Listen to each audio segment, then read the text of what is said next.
بسم الله الرحمن الرحيم. الحمد لله وكفى وسلام على عباده الذين اصطفى، خصوصا على سيد الرسل وخاتم الأنبياء وعلى آله وأصحابه الأتقياء. أما بعد، فأعوذ بالله من الشيطان الرجيم. بسم الله الرحمن الرحيم. إلا تنصروه فقد نصره الله إذ أخرجه الذين كفروا ثاني اثنين إذ هما في الغار إذ يقول لصاحبه لا تحزن إن الله معنا. وقال رسول الله صلى الله عليه وسلم: الخلافة من بعد 30 سنة. صدق الله وصدق رسوله النبي الكريم. یا رب صل وسلم دائما ابدا علی حبیبک خیر الخلق کلہم. تمام حضرات ایک مرتبہ محبت سے درود شریف پڑھ لیں. اللہم صل علی محمد وعلی آل محمد کما صلیت علی ابراہیم وعلی آل ابراہیم انک حمید مجید. اللہم بارک علی محمد وعلی آل محمد کما بارکت علی ابراہیم وعلی آل ابراہیم انک حمید مجید. میرے انتہائی قابل قدر دوستوں، بھائیوں اور بزرگوں، الحمدللہ سیرت طیبہ اور اسوہ حسنہ کے دو مبارک سلسلوں کے بعد اس تیسرے اہم اور مبارک سلسلے تاریخ اسلام کی 10ویں مجلس میں ہم سب یہاں پر جمع ہیں. اللہ پاک آپ سب کے اس آنے کو، اس بیٹھنے کو، سننے اور سنانے کو اپنی بارگاہ عالیہ میں قبول فرمائے اور ہم سب حاضرین و حاضرات، سامعین و سامعات کے ظاہر و باطن کی اصلاح کا ذریعہ بنائے. آپ حضرات کے سامنے گزشتہ 9 مجالس میں بات چلی کہ اس مبارک دین اسلام کی تاریخ کیا ہے، کہاں سے چلی ہے، اور ایک مسلمان کے لیے اس سے واقفیت اور اس سے واقف رہنا کس قدر اور کیوں ضروری ہے. تقریباً 8 مجلسوں میں ہم نے بات کی سیرت طیبہ، چونکہ وہ تاریخ کا اہم ترین حصہ ہے اور تاریخ کو آسان کرنے کے لیے، سمجھنے کے لیے یہ بات آپ کے سامنے ہر مجلس میں آ رہی ہے کہ تاریخ کے کتنے حصے بنتے ہیں؟ 3 حصے. پہلا حصہ تاریخ کا جاہلیت اولا، یعنی جناب نبی کریم صلی اللہ علیہ وسلم کی بعثت سے پہلے. ابھی آپ کو نبوت نہیں ملی، آپ کی آمد سے پہلے جو دنیا کے حالات تھے، احوال تھے، وہ جاہلیت اولا تاریخ کا پہلا حصہ ہے. دوسرا حصہ تاریخ کا جو اہم ترین، جس پہ ہم چل رہے ہیں، وہ اسلام کا زمانہ ہے جب حضور علیہ السلام کی بعثت ہو گئی.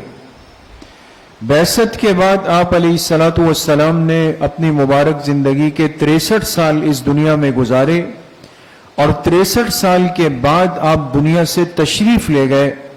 آپ کے تشریف لے جانے سے نبوت کا دروازہ اللہ پاک نے قیامت تک کے لیے بند فرما دیا. اب قیامت تک اس دنیا میں کوئی نیا نبی بن کر نہیں آ سکتا. اس لیے آپ علیہ السلام کی خصوصیت نبوت کے ساتھ ساتھ ختم نبوت بھی ہے. نبوت کا سلسلہ آپ پہ مکمل ہو گیا. اس پہ ہماری بات چل رہی ہے. اور تیسرا حصہ تاریخ کا وہ ہوگا جو جاہلیت ثانیہ، یعنی آخری زمانے میں آپ علیہ السلام نے اپنی حیات طیبہ میں، زندگی میں پیشن گوئی فرمائی کہ آخری زمانے میں میری امت میں ایسے ایسے حالات ہوں گے، ایسے ایسے لوگ آئیں گے، ایسے ایسے حکمران آئیں گے، فتنہ دجال آئے گا، یہ ہوگا، یہ ہوگا، یہ ہوگا. پوری تفصیلات آپ علیہ السلام نے بیان فرمائی. تو اس وقت ہم تاریخ کے دوسرے اور اہم ترین حصے یعنی زمانہ اسلام میں چل رہے ہیں اور آپ کے سامنے بات آ گئی کہ جب حضور علیہ السلام کا انتقال ہوا، سلسلہ نبوت کی تکمیل ہو گئی اور اس کے بعد جو دوسرا سلسلہ امت کو دیا گیا، وہ سلسلہ کون سا سلسلہ ہے دوستو؟ خلافت کا. وہ خلافت کا سلسلہ کہلاتا ہے.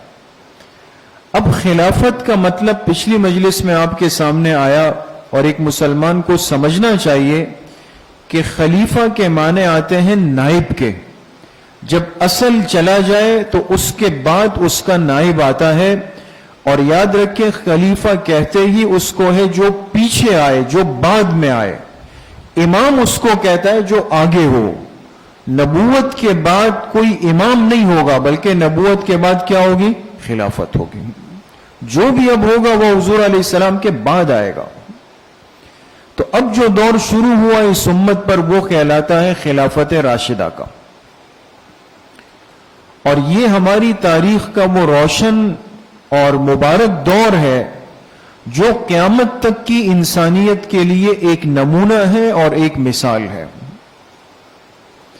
تو خلافت راشدہ کی کل مدت کیا تھی, اس کا آغاز کہاں سے ہوا, خلافت راشدہ کا اختتام کہاں پر ہوا, یہ ہمارے اہم موضوعات ہے. پچھلی مجلس میں ہم نے بات شروع کر دی تھی کہ سب سے پہلے خلیفہ راشد جو مسلمانوں کے مقرر ہوئے بالاتفاق وہ کون تھے؟ حضرت ابو بکر صدیق رضی اللہ تعالی عنہ. یہ خلیفہ اول ہے. چونکہ یہ مسلمانوں کے پہلے خلیفہ تھے, اس سے پہلے دنیا نے خلافت کا نظام دیکھا ہی نہیں تھا. نبوت تھی, خلافت پہلی دفعہ آئی, پہلے خلیفہ بنے, لہذا پوری دنیا کی نظریں ان پر تھی کہ جو ذمہ داری بوجھ ان کو دیا گیا یہ اس نظام کو کیسے چلاتے ہیں, امت کو کیسے سنبھالتے ہیں, امت کو کیسے ترتیب دیتے ہیں. تو حضرت ابو بکر صدیق رضی اللہ تعالی عنہ کی جو زندگی ہے اس کے کل 2 حصے ہیں. ایک حصہ ولادت تا خلافت, یعنی پیدائش سے لے کر اس دن تک جس دن آپ کو خلافت دی گئی, یہ پہلا حصہ ہے. اور پہلی مجلس میں ہم اس پر بہت تفصیل سے پچھلی مجلس میں بات کر چکے ہیں دوستوں. اب آپ سے ایک سوال پوچھوں گا, آپ کو یاد ہونا چاہیے کہ حضرت ابو بکر صدیق رضی اللہ عنہ کی ولادت ہم نے پچھلی مجلس میں بیان کی, تو کیا آپ کو یاد ہے کہ ان میں اور حضور علیہ الصلوۃ والسلام میں عمر کے اعتبار سے کتنا فاصلہ ہے؟ 2 سال کا. حضرت ابو بکر رضی اللہ عنہ عمر میں چھوٹے ہیں یا بڑے ہیں؟ چھوٹے ہیں. سمجھ میں آ گئی, یہ چیزیں ذہن میں رکھنی. 2 سال بعد حضرت ابو بکر صدیق رضی اللہ عنہ کی ولادت ہوئی. پھر یہ جوانی کا زمانہ کیسے گزرا وہ سب باتیں آپ کے سامنے آئی. اللہ پاک نے ان کو حکمت کے ساتھ, تدبر کے ساتھ, علم کے ساتھ بہت خوبیوں سے نوازا ہوا تھا. اس زمانے میں بھی کبھی بت پرستی نہیں کی, اس زمانے میں بھی کبھی شراب کے قریب نہیں آئے. حالانکہ آخری نبی کی بعثت نہیں ہوئی, لیکن ایسی فطرت والی زندگی تھی کہ پاک صاف زندگی گزاری. اور جب آپ علیہ السلام نے نبوت کا اعلان کیا تو سب سے پہلے آپ کے ہاتھ پر اسلام لانے والوں میں شامل ہیں. جس دن حضور علیہ الصلوۃ والسلام دنیا سے تشریف لے گئے اس دن حضرت ابو بکر صدیق رضی اللہ عنہ کی خلافت کا آغاز ہو گیا. اب ہم بات کریں گے حضرت ابو بکر کی خلافت تا وفات. مسلمانوں کے خلیفہ بن گئے, کیسے بنے, کس ترتیب پر بنے, کیا حالات پیش آئے, اور اس موضوع کے بارے میں امت میں کیا غلط فہمیاں موجود ہے اور کیا غلط فہمیاں ذہن میں ڈالی جاتی ہے. یہ ساری اہم ترین باتیں ہیں دوستوں. اور افسوس کی بات یہ ہے کہ ہم بحیثیت مسلمان کے اپنے دین کی ان بنیادی شخصیات اور ان کے مراتب مقامات سے بالکل ناواقف ہیں. اگر کوئی ہمیں تھوڑا سا ادھر ادھر الجھا دے باتوں میں ہم پھنس جاتے ہیں. تو خلافت تا وفات, اب آج کی مجلس سے یہ موضوع ہم حضرت ابوبکر صدیق رضی اللہ عنہ کی مبارک زندگی کا شروع ہو رہا ہے. خلافت تا وفات حصہ اول. آج ہم اس کے پہلے حصے پر بات کریں گے کہ حضرت ابوبکر صدیق رضی اللہ تعالی عنہ کو مسلمانوں کا خلیفہ بنا دیا گیا. دیکھیں, کل مدت خلافت راشدہ کتنی ہے؟ دیکھیں ایک بات سمجھیں, جب یہ لفظ آ جائے خلافت راشدہ تو اس کا مصداق کتنے حضرات ہوتے ہیں؟ 4 حضرات. 4 میں سے پہلے کون ہے؟ حضرت ابوبکر رضی اللہ عنہ, دوسرے حضرت عمر, تیسرے حضرت عثمان, چوتھے حضرت علی المرتضی رضی اللہ تعالی عنہ. تو یہ بات ذہن میں رکھیں، خلافت راشدہ کا مصداق یہ 4 حضرات ہیں۔ اس خلافت راشدہ کی کل مدت کتنی تھی؟ آپ علیہ السلام نے خود اس کی وضاحت اپنی حیات میں فرمائی۔ اس لیے حدیث پاک میں آپ علیہ السلام نے فرمایا خلافت میرے بعد 30 سال رہے گی۔ کتنے سال رہے گی؟ 30 سال۔ اب اس میں دیکھیں ایک شبہ ذہن میں آ سکتا ہے یا کوئی باطل ڈال سکتا ہے کہ اچھا بھائی جب خود آپ کی حدیث میں کہ خلافت 30 سال رہے گی تو آپ حضرت امیر معاویہ کو کیسے خلیفہ کہتے ہیں؟ آپ حضرت حسن کو کیسے خلیفہ کہتے ہیں؟ آپ حضرت عمر ابن عبدالعزیز کو کیسے خلیفہ کہتے ہیں؟ ہے نا؟ ان حضرات کو بھی ہم خلفاء مانتے ہیں۔ تو اس کا جواب سمجھیں، اس 30 سال سے مراد خلافت کا وہ نظام جو 100% علی منہاج النبوہ یعنی ترتیب نبوت کے مطابق ہوگا۔ ان 4 حضرات نے جو خلافت کا نظام چلایا، اس میں انہوں نے نبوت کی ترتیب کو اتنا بچا کے رکھا اور اس میں اتنی احتیاط کی کہ بالکل کسی کو دائیں بائیں ہونے نہیں دیا۔ یہاں تک کہ اگر تلوار اٹھانی پڑ گئی، لشکر بھیجنا پڑ گیا، جہاد کرنا پڑ گیا، قربانی دینی پڑ گئی، وہ دی، لیکن وہ خلافت جو علی منہاج النبوہ ہو اس کو بچانے کی 100% فکر کی۔ لیکن اس کے بعد جو سلسلہ ہوا، فتنے اٹھ گئے، بہت زیادہ اٹھ گئے، اور ظاہر سی بات ہے جب فتنے، حالات، مسائل، مصائب، پریشانیاں زیادہ ہو جائے پھر کہتے ہیں بھئی انسان جتنا کوشش کر سکے کرتا ہے۔ سمجھ میں آ گئی؟ تو ایسا نہیں ہے خدا نخواستہ کہ ان کے بعد کوئی خلیفہ برحق آیا ہی نہیں ہے، خلفاء ان کے بعد بھی آئے ہیں، بات آگے آئے گی۔ لیکن جو حدیث پاک میں 30 سال فرمایا تو اس سے مراد خلافت کا وہ نظام جو علی منہاج النبوہ، منہاج کہتے ہیں ترتیب کو، جو من وعن 100% نبوت کی ترتیب کے مطابق چلا۔ اس پر اگر کوئی انگلی اٹھائے گا وہ ترتیب نبوت پہ انگلی اٹھا رہا ہے۔ جی، حضرت ابوبکر صدیق رضی اللہ تعالی عنہ کی خلافت کا کل عرصہ کتنا ہے؟ اب دیکھیں، یہ بات تو آپ کے سامنے آ گئی کہ 4 خلفاء کی خلافت کا کل عرصہ کتنے سال ہوگا؟ 30 سال۔ حضرت ابوبکر رضی اللہ عنہ کو کتنا عرصہ ملا؟ 2 سال 3 مہینے 10 دن۔ 2 سال 3 مہینے 10 دن یہ حضرت ابوبکر صدیق رضی اللہ عنہ کی خلافت کا ہے۔ تو بقیہ کتنے رہ گئے؟ 27 سال 8 مہینے 20 دن۔ اسی طرح ہے نا، 27 سال 8 مہینے 20 دن۔ معلوم ہوا کہ یہ عرصہ باقی کتنے خلفاء کے حصے میں آیا؟ 3 خلفاء کے حصے۔ آپ نے یہ یاد رکھنا ہے دوستو، حضرت ابوبکر رضی اللہ عنہ حضور کی وفات کے بعد خلیفہ بنے، کل مدت خلافت 2 سال 3 مہینے 10 دن۔ امت نے اس کی بھی حفاظت کی ہے، قیامت تک کے مسلمان کو پتا ہو ہمارے خلیفہ اول کی خلافت کا عرصہ کتنا ہے۔ 2 سال 3 مہینے 10 دن مسلمانوں کے بالاجماع خلیفہ بنے۔ جی، اب خلافت آپ کو ملی، اس میں 2 باتیں ہمیں سمجھنی ہے دوستوں، اور بہت اہم باتیں۔ پہلی بات یہ کہ بیعت خلافت، دوسری بات ہے دور خلافت۔ آج ہم بات کریں گے بیعت خلافت پہ۔ اب دیکھیں بیعت خلافت کیا مطلب اس کا؟ دیکھیں دنیا میں میں اور آپ جس زندگی میں، جس دنیا میں، جن حالات میں زندگی گزار رہے ہیں، ہم دیکھتے ہیں کہ بھئی حکومتیں آتی ہیں، نظام آتا ہے، سلسلے چلتے ہیں۔ کیسے ہوتا ہے کہ بھئی فلاں الیکشن ہوا وہ جیت گئے، جیسے ہوتا ہے ہم جا کے ووٹ دیتے ہیں، جس کے ووٹ زیادہ وہ ہمارے حکمران بن گئے۔ ایک طریقہ یہ جو جمہوریت کہلاتا ہے۔ ایک نظام یہ ہوتا ہے، ہم اخبار میں پڑھتے ہیں کہ فلاں ملک میں بغاوت ہو گئی اور لوگ آ گئے اور انہوں نے سارا نظام آگے پیچھے تباہ و برباد کر دیا، حکمران کو مار پیٹ کے بھگا دیا، خود نظام پہ آ کے بیٹھ گئے۔ سمجھ میں آ گئی؟ زور زبردستی کر دی۔ یہ جابریت ہے، آمریت ہے، بادشاہت ہے۔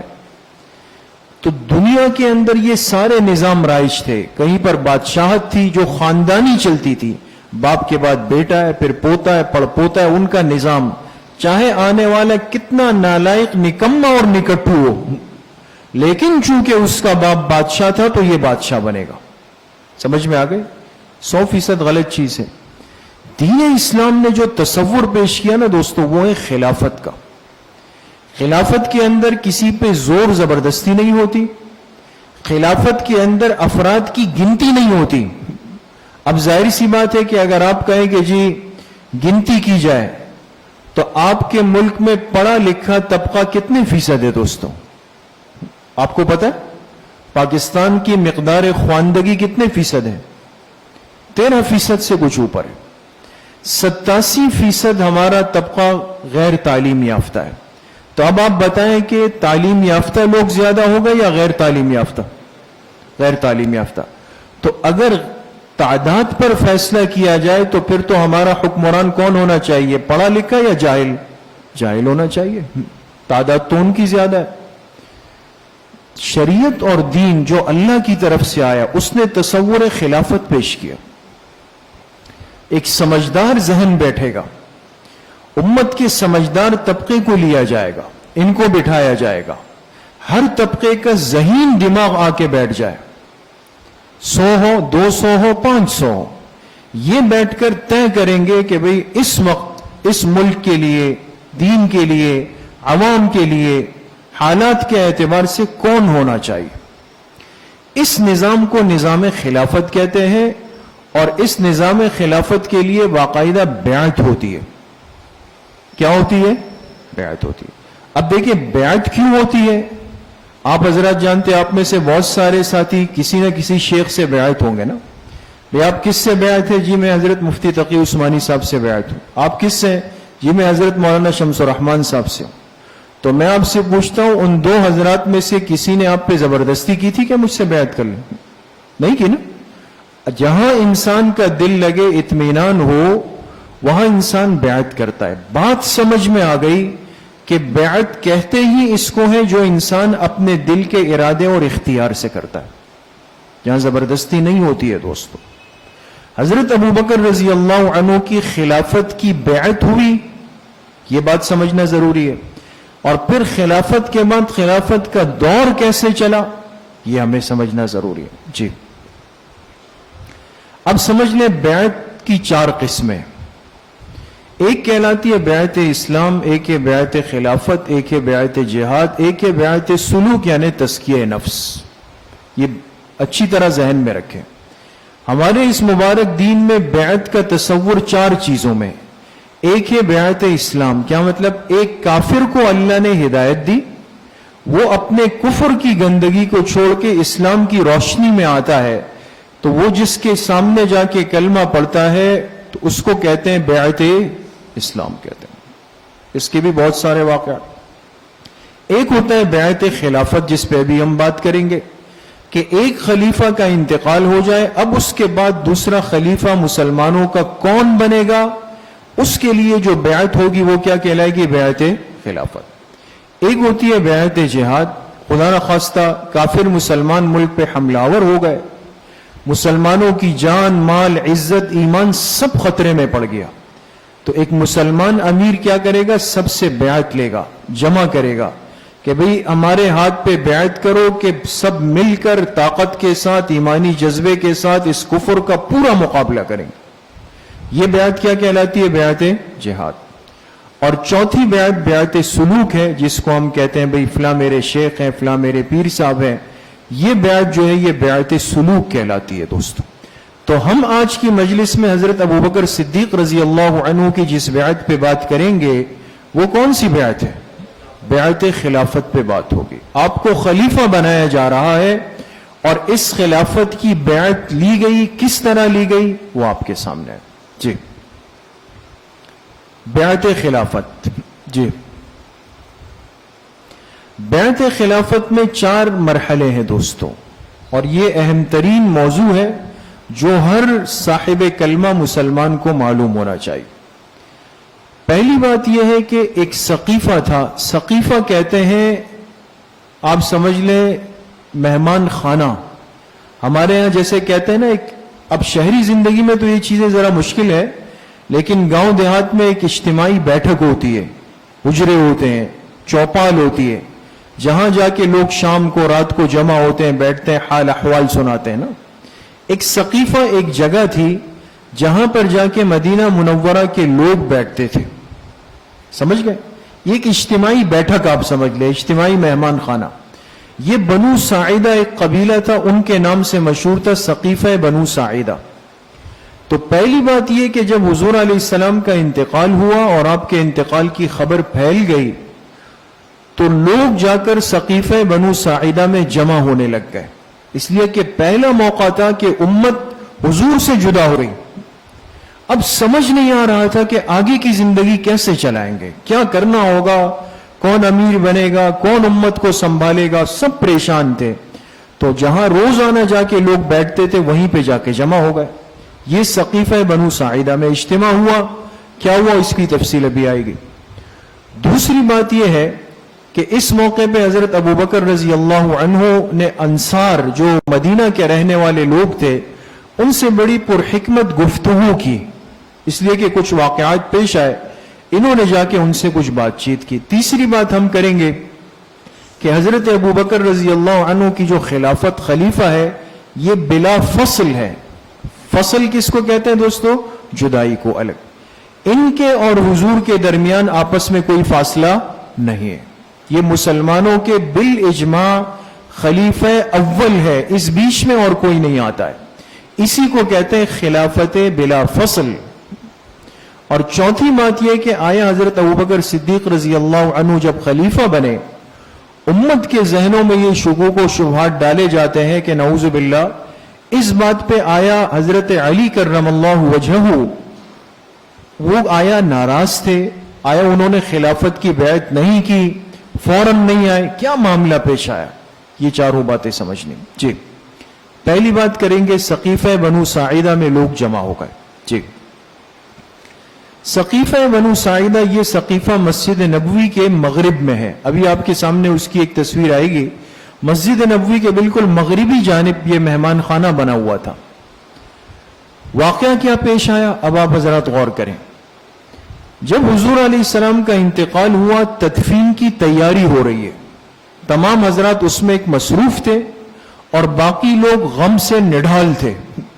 جو حالات آپ کے سامنے بیان ہوئے اس موقع پر اب پوری امت پریشان ہے، مہاجرین بھی انصار بھی غم سے بھرے ہوئے. منافقین نے دیکھا تو کہا یہ تو بڑا اچھا موقع ہے کہ پیغمبر علیہ السلام دنیا سے چلے گئے، امت رہ گئی، لہذا اپنا راستہ بنانا چاہیے. تو کیا شرارت کی انہوں نے کہ یہ لوگ ثقیفہ بنو ساعدہ میں گئے اور وہاں انصار کے لوگ بیٹھے ہوئے تھے. انصار سے مراد کون ہوتے ہیں دوستو؟ جو مدینہ کے مقامی لوگ تھے. وہ مکہ سے آنے والوں کو کیا کہتے ہیں؟ مہاجرین کہتے ہیں. انہوں نے جا کے انصار کو جب دیکھا تو ان سے کہا کہ دیکھو حضور علیہ السلام تو چلے گئے، اب خلیفہ بنے گا تو یاد رکھو کہ تمہارا حق ہے، خلافت تمہارا حق ہے، تمہارا بندہ ہونا چاہیے. اب انسان ہے نا، فطری بشری تقاضے انسان کے ساتھ جڑے ہوئے ہیں، چاہے انسان اعمال اور تقوی میں کتنا ہی اوپر چلا جائے. اس سے یہ باتیں بھی سمجھ میں آتی ہے. لیکن ہمارے لیے سبق یہ ہے کہ ایسے موقعوں پہ انسان کو اپنے دوست دشمن کا پتہ چلتا ہے، شرارت کون کر رہا ہے، اور ایسے موقعوں پہ سمجھ آتا ہے کہ معاملات کو سنبھالنا اور امت کو بچانے کا طریقہ کیا ہوتا ہے. اب چونکہ منافقین تھے اور انصار بیٹھے ہوئے تھے، انہوں نے شرارت کی تو انصار کے سردار تھے حضرت سعد ابن عبادہ رضی اللہ عنہ. یہ بڑے جری قسم کے صحابی تھے، بہادر قسم. انہوں نے کہا واقعی ہم نے مشکل حالات میں حضور کی مہمان نوازی کی ہے، لہذا خلافت تو ہمارا حق ہوگا. اب یہ بات ثقیفہ بنو ساعدہ میں شروع ہو گئی اور کسی نے جا کے مسجد نبوی شریف میں اطراف میں بتا دیا کہ بھئی ثقیفہ بنو ساعدہ میں منافقین شرارت کر رہے ہیں اور انصار کو تیار کر رہے ہیں کہ تم اٹھ کر اپنے لیے خلافت کے حق کا دعویٰ کر دو. جب یہ ہوا تو سابقین اولین، وہ صحابہ جو ایمان لانے ہوئے سب سے آگے تھے، سابقین اولین ان کو کہتے ہیں دوستو. ان میں سے 3 حضرات اٹھے، ایک حضرت ابوبکر رضی اللہ عنہ، ایک حضرت عمر رضی اللہ عنہ، تیسرے حضرت ابو عبیدہ رضی اللہ عنہ. یہ تینوں چونکہ بالکل ابتدائی اسلام لانے والے بھی اور تینوں بڑے مدبر قسم کے لوگ تھے، یہ فوراً اٹھے اور امت کو انتشار سے بچانے کی کوشش کی. تینوں چل کر آ گئے فوراً سقیفہ بنو ساعدہ میں، تاکہ منافقین کی شرارت سے لوگوں کو آگاہ کر سکے کہ ان کا مقصد خلافت نہیں ہے، ان کا مقصد شرارت ہے. یہ حضرات آ گئے. جی یہ دیکھیں آپ، یہ دیکھیں مسجد نبوی شریف ہے، ٹھیک ہے، آپ دیکھ سکتے ہیں یہ ہے الصنح. یہ حضرت ابو بکر صدیق رضی اللہ عنہ نے اپنے لیے ایک گھر بنایا تھا. ایک گھر، ویسے تو ان کا حجرہ بالکل مسجد نبوی میں ہے جیسے پچھلی مجلس میں بات آئی، لیکن ان کا جو گھر تھا جہاں ان کا پورا خاندان رہتا تھا وہ تھا صنح. یہ تھوڑا سا مدینہ کی آبادی. ان کو جیسے ہی حضور کی وفات کی خبر ملی، یہ صلح میں اپنے گھر میں تھے، یہ فوراً چل کر آئے مسجد نبوی میں، اور پہلے آ کر آپ علیہ السلام کے چہرے مبارک پہ بوسہ دیا اور فرمایا طبت حیا و میتا، اے میرے محبوب آپ کی زندگی بھی خوبصورت، آپ کا دنیا سے جانا بھی خوبصورت تھا. یہ جملے فرمائے. اور یہیں پر بیٹھے ہوئے تھے کہ اطلاع آئی کہ سقیفہ بنو ساعدہ میں گڑبڑ ہو رہی ہے، منافقین شرارت کر رہے ہیں. یہیں سے چل کر سقیفہ بنو ساعدہ میں آ گئے. جی یہ دیکھیں، یہ مسجد نبوی شریف ہے اور یہ اس کی مغربی سمت ہے. یہ جو حصہ ہے، یہ دائرہ جو بلاک آیا نا، یہ سقیفہ بنو ساعدہ تھا. آپ دیکھ سکتے ہیں مسجد نبوی کے بالکل قریب میں ہے. یہاں پر یہ اجتماعی مہمان خانہ تھا، یہاں پر لوگ جمع ہوئے. دیکھیں یہ دیکھیں، یہ اس کی تازہ تصویر ہے اس وقت کے. آج بھی سقیفہ بنو ساعدہ مسجد نبوی کے قریب ہے، جس میں کھجور کے یہ باغات. یہ باہر سے اس کی تصویر ہے. جی اب سقیفہ بنو ساعدہ کے اندر اجتماع ہوا. حضرت ابو بکر رضی اللہ عنہ دونوں ساتھیوں کو لے کر وہاں پہ تشریف لے گئے. اب جب وہاں گئے تو دیکھا کہ انصار کو منافقین نے تیار کیا ہوا ہے. سعد ابن عبادہ دعویٰ کر رہے ہیں کہ جی ہمارا حق ہے. اس موقع پہ حضرت ابو بکر رضی اللہ عنہ نے کمال کیا اور واقعی حضور علیہ السلام کے نائب ہونے کا حق ادا کیا. حضور نے جو ان پہ اعتماد اور بھروسہ کیا اپنی حیات میں، انہوں نے ثابت کیا کہ واقعی امت کو بچانے کا طریقہ اور سنبھالنے کا طریقہ کیا ہوتا ہے. انہوں نے انصار کو ایک ترتیب سے سمجھایا. کس طرح؟ سب سے پہلے قرآن کریم سے استدلال کیا، پھر حدیث سے استدلال کیا، پھر حکمت و حالات سے استدلال کیا. دوستو بات سمجھیں، انصار کو منافقین نے کہا کہ خلافت آپ کا حق ہے، اس لیے کہ آپ نے مشکل حالات میں پیغمبر کی مہمان نوازی کی، ان کو ٹھکانہ دیا، ان کو جگہ دی. اب یہ کیسے ہو سکتا ہے کہ مہاجرین کا خلیفہ بن جائے؟ یہ اس سے تو ایک عصبیت، تعصب کی بو آ رہی ہے نا. حضرت ابوبکر رضی اللہ عنہ سمجھ گئے کہ انصار ان کی باتوں میں تو آ رہے ہیں، لیکن اگر ہم ان کو قرآن حدیث حکمت سے سمجھائیں گے تو یہ بات کو سمجھ لیں گے. حضور کے تربیت یافتہ ہے. سب سے پہلے انہوں نے قرآن کی آیات سے استدلال کیا، اور عجیب استدلال کیا. دوستو آپ بہت غور سے سنیں، آپ کو سمجھ آئے گا، اور اس کو اپنے پاس محفوظ رکھیں کہ خلیفہ مسلمین انصاری نہیں ہو سکتا، وہ مہاجرین میں سے بنے گا. اس کا استدلال قرآن سے کیا. دیکھیں، حضرت ابوبکر رضی اللہ عنہ نے انصار سے کہا کہ دیکھو قرآن کریم میں اللہ تعالیٰ نے مہاجرین کے لیے صادقین کا لفظ استعمال کیا اور انصار کے لیے مفلحین کا. نظر آ رہا ہے دوستو پیچھے والوں؟ اب غور کریں، قرآن کریم میں اللہ نے مہاجرین کو کیا کہا؟ صادقین کہا. کیا کہا؟ صادقین. اور انصار کو کیا کہا؟ مفلحین کہا. کہاں پہ کہا؟ سورۃ الحشر میں. یہ دو آیتیں ہیں. للفقراء المہاجرین الذین اخرجوا من دیارہم واموالہم یبتغون فضلا من اللہ ورضوانا وینصرون اللہ ورسولہ اولئک هم الصادقون. یہ جو صادقون کا لفظ آئے یہ کن کے لیے آئے دوستو؟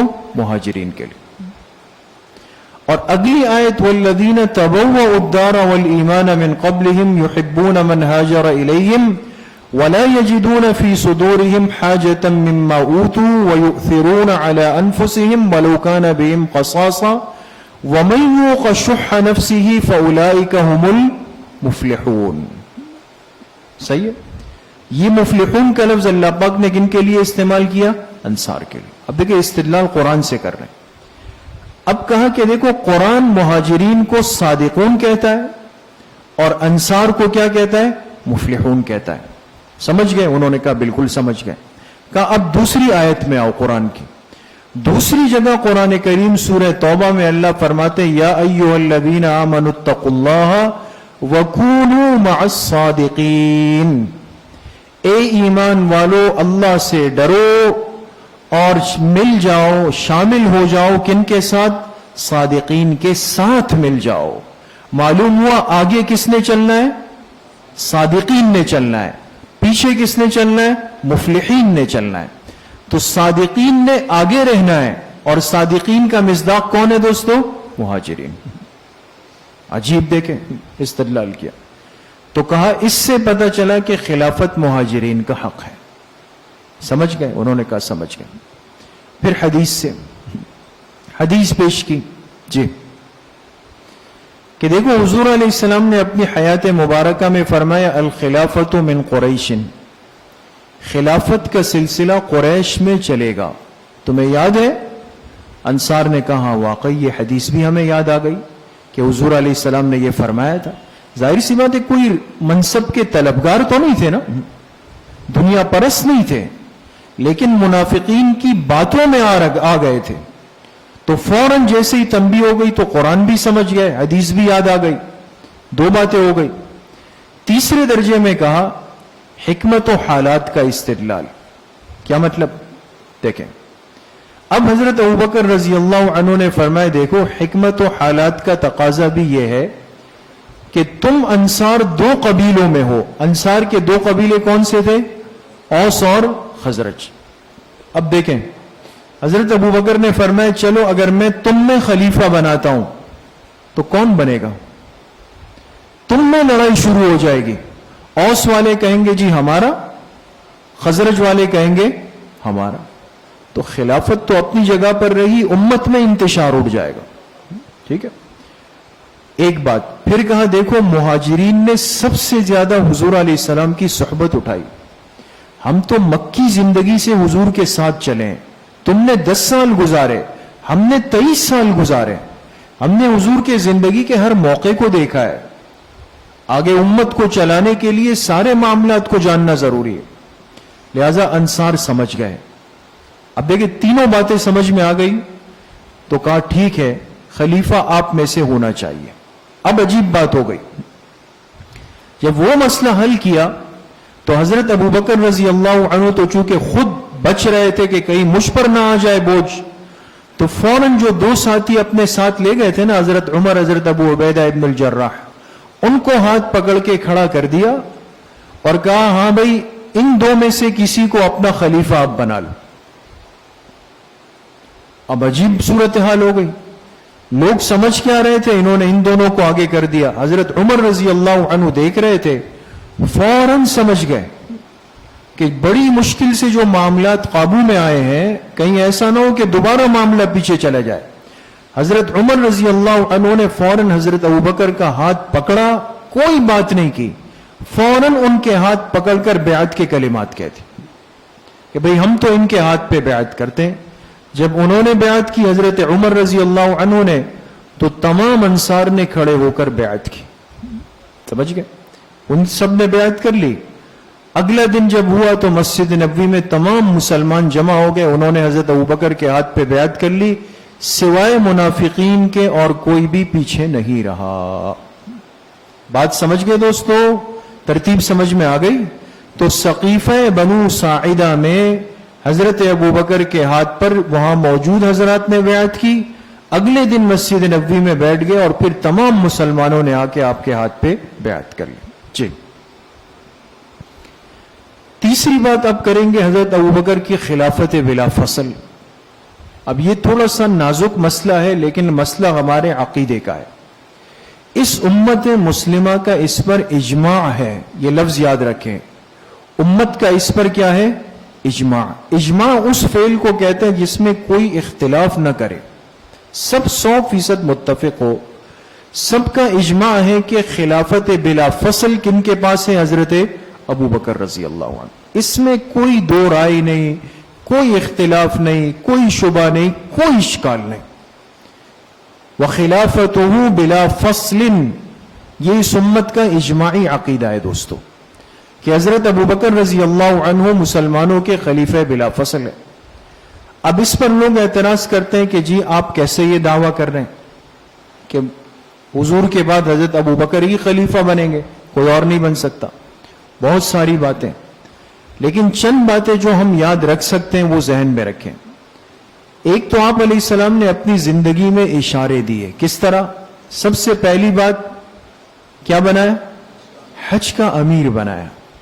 سن 9 ہجری حضور کی وفات سے 2 سال پہلے جب حج فرض ہوا اور آپ نے صحابہ کو حج کے لیے بھیجا تو پہلے سال خود تشریف نہیں لے گئے, صحابہ گئے.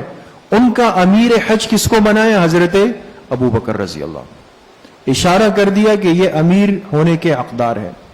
نمبر 2, جب حضور علیہ السلام بیمار ہوئے 17 نمازیں آپ نے مسجد نبوی شریف میں نہیں پڑھائی. اس وقت آپ کے مصلی کے امام کون بنے؟ حضرت ابو بکر رضی اللہ عنہ. اشارہ کر دیا. تیسری بات, ایک حدیث میں آتا ہے کہ آپ علیہ السلام ایک دفعہ مدینہ طیبہ سے نکلے کسی کام سے, تو جب جانے لگے تو فرمایا اگر میں نماز تک واپس نہ پہنچ سکوں تو ابو بکر پھر نماز پڑھا دے. اشارہ کر دیا. چوتھی بات, ایک عورت حضور علیہ السلام کی خدمت میں آئی, اسلام قبول کیا. اس عورت یہ دور علاقے سے آئی تھی. جب یہ عورت جانے لگی تو پھر حضور علیہ السلام سے پوچھا کہ اگر مجھے مزید دین سیکھنا ہو تو میں کیا کروں؟ آپ نے فرمایا اگر تم آؤ اور مجھے نہ پاؤ, یعنی میں اگر نہیں ہوا تو پھر ابو بکر سے پوچھ لینا. یہ ساری باتیں کیا ایک عقل مند آدمی سمجھنے کے لیے کافی نہیں ہے دوستو؟ انسان جس پر اعتماد کرتا ہے, جس کو اپنا جانشین بناتا ہے, اپنے ہوتے ہوئے اس کو ذمہ داریاں دینے لگ جاتا ہے کہ بھئی یہ اس کام کا اہل ہے. جی, اب آخری اہم بات کہ حضرت علی رضی اللہ عنہ کا موقف.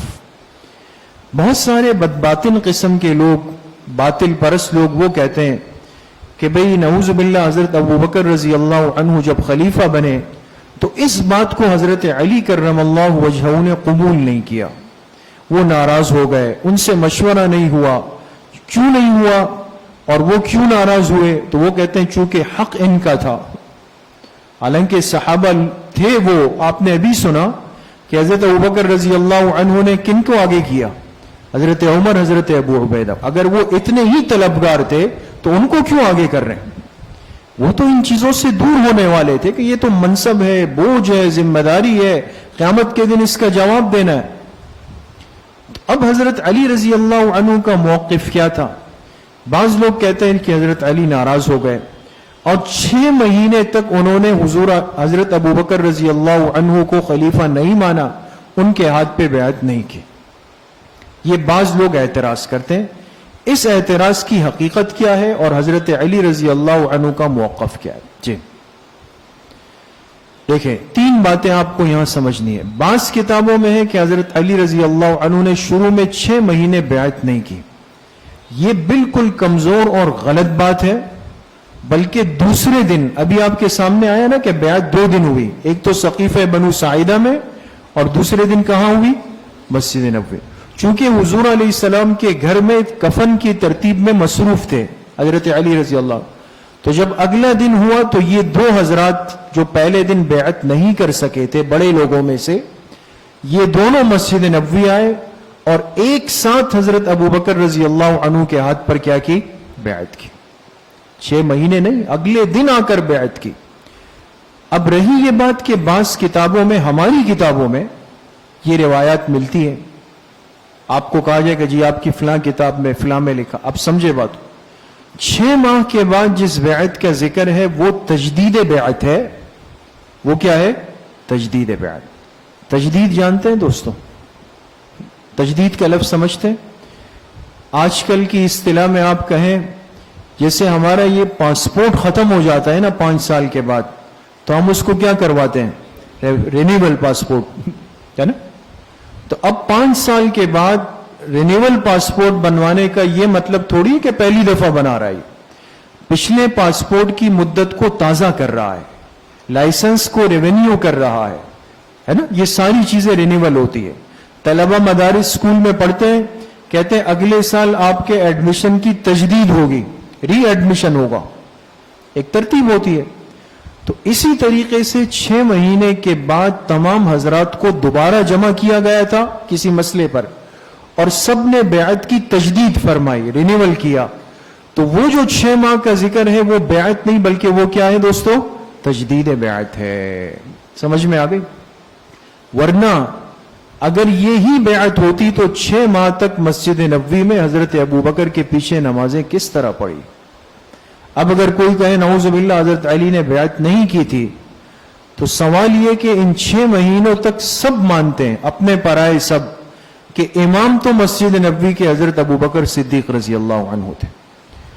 اور یاد رکھیں کہ اس فتنوں کے زمانے کا ایک کمزور مسلمان، اگر آپ ہیں، میں ہوں، میں سب سے کمزور آدمی ہوں، مجھے اگر اپنے امام مسجد پر اعتماد نہیں ہے، میں اس پر مطمئن نہیں ہوں، واللہ اگر میں اس کے پیچھے نماز پڑھوں، میں نہیں پڑھوں گا، گھر میں پڑھ لوں گا، اس کے پیچھے نہیں پڑھوں گا، کہوں گا نہیں بھائی مجھے نہیں سمجھ میں آتے۔ ایسا ہی ہے نا؟ انسان کو جہاں اعتماد نہ ہو، آج کا کمزور مسلمان اس امام کے پیچھے نماز نہیں پڑھتا، تو حضرت علی کرم اللہ وجہہ جو شیر خدا ہے، جو امام الشجاعین ہے، بہادروں کے امام ہے، ہم نعوذ باللہ ان کو اتنا کمزور مان لیں کہ 6 مہینے تک حضرت ابوبکر پر اعتماد تو نہیں تھا لیکن نماز پڑھ رہے تھے؟ نہیں ہو سکتا۔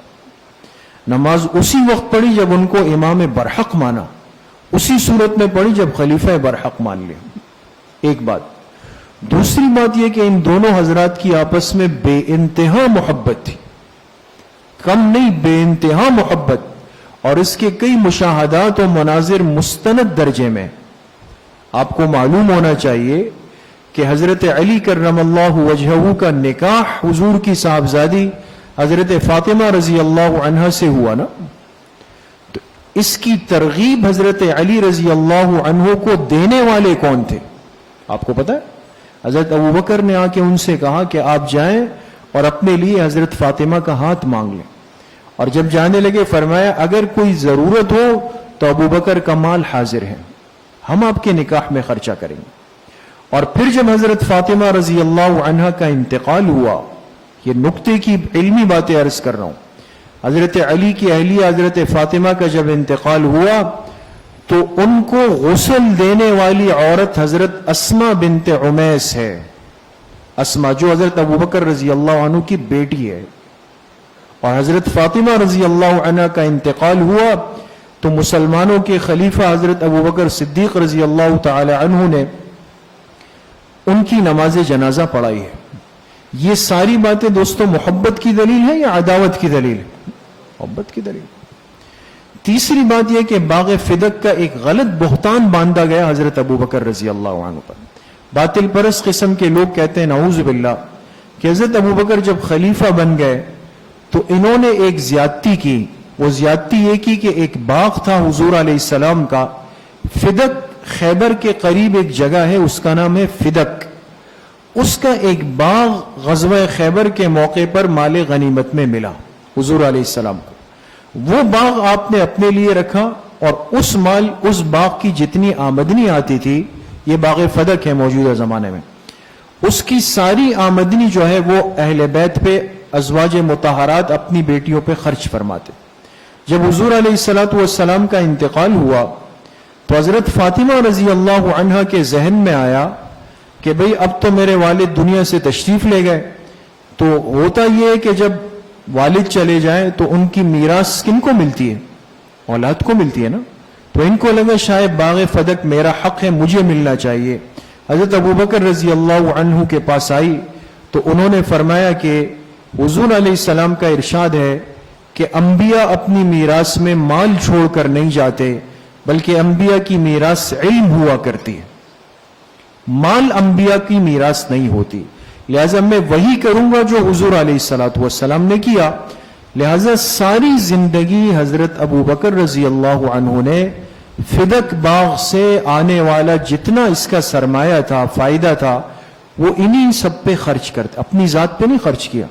حضرت فاطمہ رضی اللہ عنہا اور باقی جو ازواج مطہرات تھے ان پہ ترتیب سے خرچ کرتے رہے، یہ سب پوچھوں۔ اس لیے ساری باتیں بالکل بہتان ہے، غلط ہے، باطل پرستی کی باتیں۔ جی ختم، یہ باغ فدق ہے۔ جی اب یہ دیکھیں، حضور علیہ الصلوۃ والسلام کا انتقال ہو گیا، حضرت ابو بکر رضی اللہ عنہ خلیفہ بن گئے، بیعت کا عمل شروع ہو گیا۔ اس بیچ میں ایک بات یہ ہوئی، یہ آپ دیکھ رہے ہیں، یہ مقام جرف ہے، جرف، مسجد نبوی سے جرف کے مقام پر ایک لشکر تھا جس کو لشکر اسامہ کہتے ہیں۔ ہوا یہ تھا کہ آپ علیہ الصلوۃ والسلام نے ایک لشکر تیار کیا اور اس کا امیر بنایا کس کو؟ حضرت اسامہ رضی اللہ۔ اور یہ جا رہے تھے، جرف جب پہنچے اطلاع آئی کہ حضور علیہ السلام تو دنیا سے پردہ فرما گئے۔ اب یہ لشکر یہاں رک گیا، کچھ سمجھ نہیں آ رہا کیا کرے۔ بالآخر انہوں نے مشورہ کیا، یہ لوگ واپس آئے مسجد نبوی میں، حضور علیہ الصلوۃ والسلام کے نماز جنازہ بھی ادا کی اور حضرت ابو بکر رضی اللہ عنہ کے ہاتھ پر بیعت بھی کی، اور یہ لشکر واپس روانہ ہو گیا۔ سمجھ میں آ گئے؟ ختم، آگے۔ اب انشاءاللہ اگلی مجلس میں ہم بات کریں گے خلافت تا وفات کے حصہ دوم پر۔ حضرت ابو بکر رضی اللہ عنہ مسلمانوں کے متفقہ خلیفہ بن گئے، خلافت کے منصب پر بیٹھ گئے۔ اب آگے کا نظام، آگے کا دور، آگے کے حالات کیا پیش آئے، انشاءاللہ وہ اگلی مجلس میں۔ اللہ پاک مجھے بھی آپ سب کو صحیح عمل کی توفیق نصیب فرمائے۔ وآخر دعوانا ان الحمد للہ رب العالمین۔ الحمد للہ رب العالمین والصلاة والسلام علی سید الانبیاء والمرسلین سیدنا و سندنا محمد وآلہ واصحابہ اجمعین۔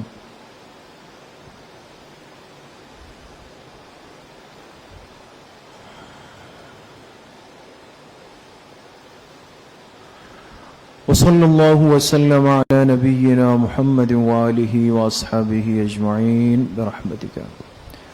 انشاءاللہ آج عشاء کی نماز کے بعد ماہانہ مجلس اصلاحی بیان اور مجلس ذکر ہوگی۔ عشاء کے بعد تمام حضرات اہتمام سے شرکت فرمائیں۔